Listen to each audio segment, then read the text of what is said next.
ต่อสู้ตั้งปีมาซ้อมมันเขาดองกันนะประมาณมาช่วง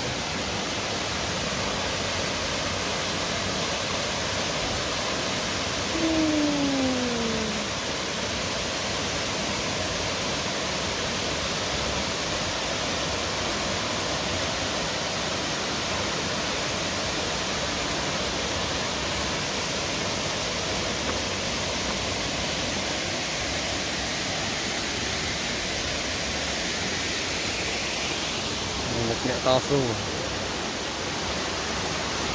ไปดูเมา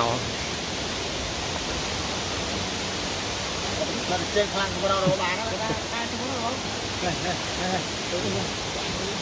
เนี่ยต่อสู้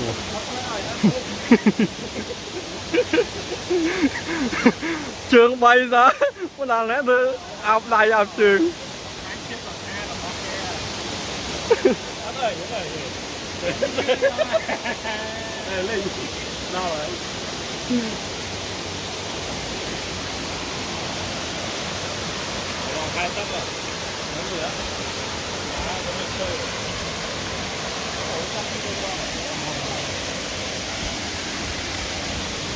baby lôi